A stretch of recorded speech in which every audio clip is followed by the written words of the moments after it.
வணக்க மக்களே. இப்பொழுது ஒரு விழிப்புணர்வு செய்தி என்னவென்றால், நேற்றைய தினம் ரீல்ஸ் எடுப்பதற்காக ரயில்வே ஸ்டேஷனில் எடுத்துள்ளார்கள் ரயிலில். அதில் தட்டி கேட்ட இளைஞரை, அதுவும் வட மாநிலத்தில் உள்ளவரை, தமிழ் அந்த அளவுக்கு தெரியாது.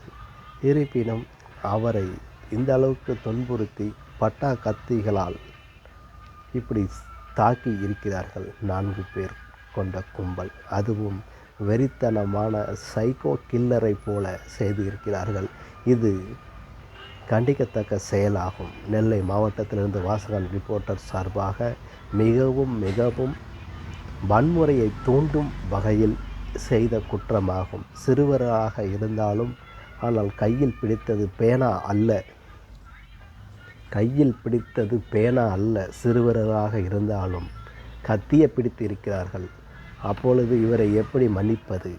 ஆகவே தமிழக அரசு உடனடியாக தக்க நடவடிக்கை எடுத்து இவர்களுக்கு மட்டுமல்ல, இது போன்ற செயல்களில் ஈடுபடுபவர்களுக்கு இரும்பு கரம் கொண்டு அடக்க வேண்டும் என்று தாழ்மையுடன் கேட்டுக்கொள்கிறேன். நெல்லை மாவட்டத்திலிருந்து வாசகன் ரிப்போர்ட்டர் சார்பாக இனிமேல் எந்த ஒரு சம்பவங்கள் நடக்காமல் இருக்க தமிழக அரசு தான் இதில் முடிவெடுக்க வேண்டும் என்று கட்டாய சூழ்நிலையாக கோரிக்கைகளாக வைக்கிறேன். நன்றி, வணக்கம்.